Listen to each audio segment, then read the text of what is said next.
আয়া সোফিয়া মসজিদ, যেটি বিভিন্ন সময়ে বিভিন্ন সাম্রাজ্যের শাসনাধীন ছিল। কখনো চার্চ, কখনো মসজিদ, কখনো বা জাদুঘর হিসেবে এটি পরিচিত ছিল। আজ আমরা জানবো আয়া সোফিয়া মসজিদের সমস্ত খুঁটিনাটি তথ্য। সাবস্ক্রাইব করে পাশে থাকুন, পাশে থাকা বেল আইকনটি ক্লিক করে রাখুন আমাদের পরবর্তী ভিডিওর জন্য।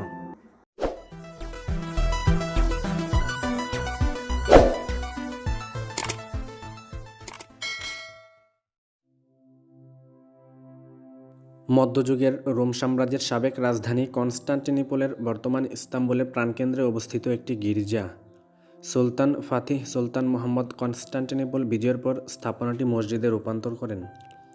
জাস্টিনিয়ান প্রথমের আদেশে 532 এবং 537-এর মধ্যে কনস্টান্টিনোপলের খ্রিস্টান ক্যাথেড্রাল হিসেবে এটি নির্মিত হয়।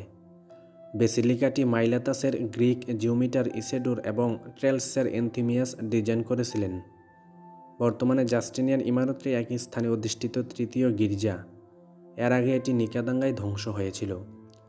কনস্টান্টিনোপলের একিউমেনিক্যাল মহাবিশপস এপিস্কোপাল সি অনুসারে এটি প্রায় 1000 বছর ধরে বিশ্বের বৃহত্তম ক্যাথেড্রাল হিসেবে রয়ে গিয়েছিল, 1515 সালে সেভিল ক্যাথেড্রাল সমাপ্ত না হওয়া পর্যন্ত। 1204 সালে এটি চতুর্থ ক্রুসেডারদের দ্বারা লাতিন সাম্রাজ্যের অধীনে রোমান ক্যাথলিক ক্যাথেড্রালে রূপান্তরিত করা হয়েছিল। 1261 সালে বাইজেন্টাইন সাম্রাজ্যে ফিরে আসার পরে পূর্ব অর্থোডক্স চার্চে পুনরুদ্ধার করা হয়েছিল।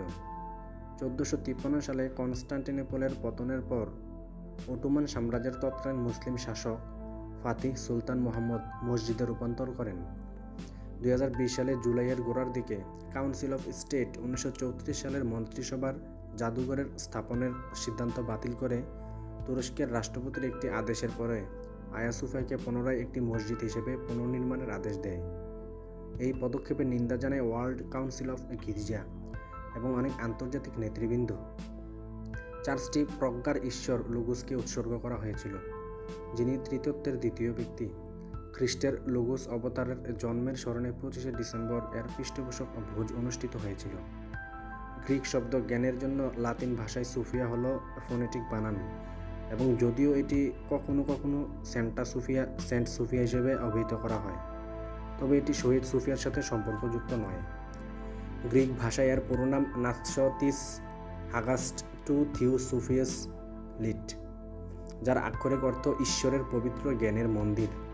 চার্চটি বেশ কয়েকটি ধ্বংসাবশেষ রেখেছিল এবং একটি 15 মিটার রৌপ্য আইকোনোস্টেসিসের বৈশিষ্ট্যযুক্ত ছিল।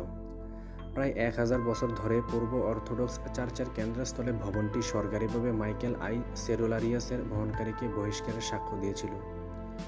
1054 সালে পোপ লিও চতুর্থ রাষ্ট্রদূত হাম্বার্ট অফ সিলভা ক্যান্ডিডা দ্বারা এটি এমন একটি কাজ যা সাধারণত পূর্ব পশ্চিম ধর্মবাদদের সূচনা হিসেবে বিবেচিত হয়। চতুর্থ ক্রুসেডের নেতৃত্বাধীন ভেনিসের ড্যাজ এবং 1204 সেক কনস্টান্টিনোপল এরিনকু দানডুলুকে গির্জার মধ্যে সমাহিত করা হয়েছিল। 1453 সালে ফাতিহ সুলতান মুহাম্মদ ক্যাথেড্রালকে মসজিদের রূপান্তরের আদেশ দেন। মহাবিশপসদের চার্চ অব দ্য হোলিতে অ্যাপোস্টলে স্থানান্তরিত করেন, যা এই শহরের ক্যাথেড্রাল হয়ে উঠেছিল। যদিও শহরের কিছু অংশ ভেঙে পড়েছিল, তবুও এই উদ্দেশ্যটির জন্য আলাদা তহবিল রেখে ক্যাথেড্রাল রক্ষণাবেক্ষণ করা হয়। নতুন ওসমানীয় শাসকদের উপর এর শক্ত ধারণা তৈরি হয়েছিল, যারা এর রূপান্তরের ঘটিয়েছিল বা ঘটাতে বাধ্য কিংবা সহযোগিতা করেছিল। চার্চ বেল বা ঘণ্টা, বেদি, আইকোনোস্টেসিস, অম্বু এবং বাপ্টিস্ট্রি সরানো হয়েছিল এবং ধ্বংসাবশেষগুলোকেও ধ্বংস করা হয়েছিল। যিশু, তার মা মেরি, খ্রিস্টান সাধু এবং স্বর্গদূতদের চিত্রিত মোজাইকগুলো শেষ পর্যন্ত ধ্বংস হয়ে গিয়েছিল বা এর উপরে প্লাস্টার করা হয়েছিল। এর পরিবর্তে ইসলামী স্থাপত্য বৈশিষ্ট্য যুক্ত করা হয়েছিল, যেমন একটি মিনবার, 4টি মিনার এবং একটি মিহরাব, একটি কুলুঙ্গি যা প্রার্থনার দিক নির্দেশ করে। এটি প্রাথমিক রূপান্তর থেকে 1616 সালে নিকটবর্তী সুলতান আহমেদ মসজিদ নির্মাণ সমাপ্তির আগ পর্যন্ত ও নীল মসজিদের আগে এটি ইস্তাম্বুলের প্রধান জামে মসজিদ ছিল। আয়া সোফিয়ার বাইজেন্টাইন আর্কিটেকচার নীল মসজিদ, ইহজাদে মসজিদ, সোলেমানিয়া মসজিদ, রোস্তম পাশা মসজিদ এবং কালী আলী পাশা কমপ্লেক্স সহ আরও অনেক ওসমানীয় মসজিদের জন্য অনুপ্রেরণা হিসেবে কাজ করেছিল। কমপ্লেক্সটি 4 বছর ধরে জনসাধারণের জন্য বন্ধ থাকাকালীন 1931 সাল পর্যন্ত মসজিদ হিসেবে থেকে যায়। এটি 1935 সালে তুরস্কের ধর্মনিরপেক্ষ প্রজাতন্ত্রের জাদুঘর হিসেবে পুনরায় খোলা হয়েছিল। আয়া সোফিয়া ছিল 2014 সালে তুরস্কের দ্বিতীয় সর্বাধিক পরিদর্শন করা জাদুঘর।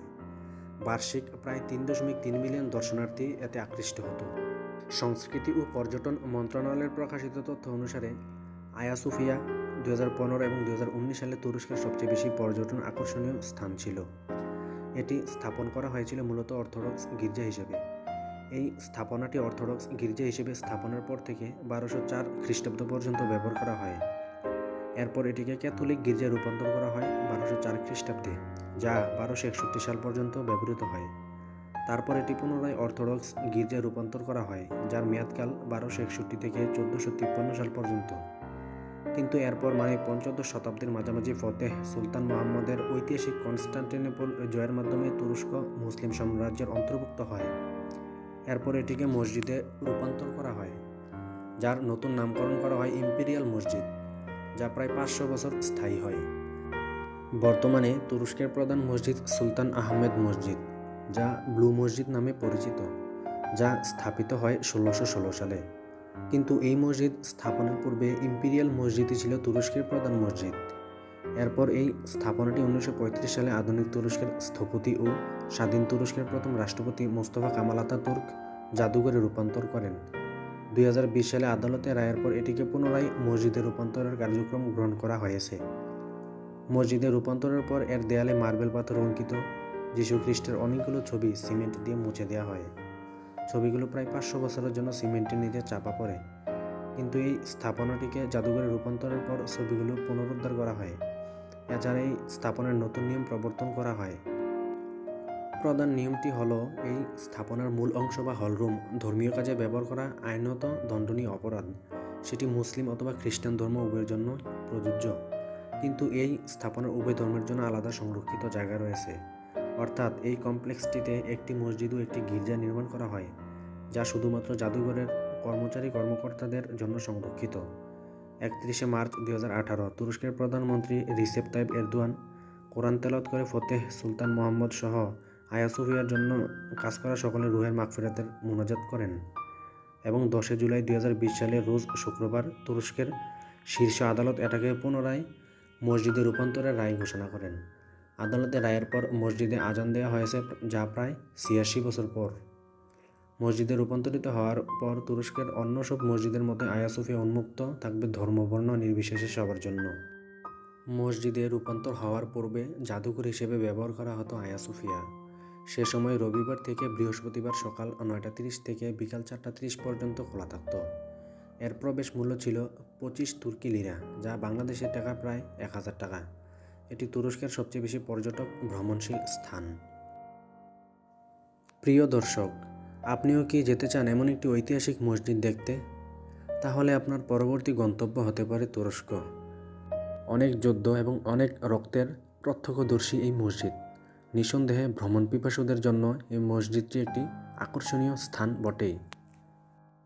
আমাদের ভিডিওটি কেমন লাগলো তা কমেন্ট করে জানান এবং চ্যানেলটি সাবস্ক্রাইব করে পাশে থাকা বেল আইকনটি ক্লিক করে রাখুন, যেন পরবর্তী নতুন ভিডিওটি সবার আগে আপনি পেয়ে যান।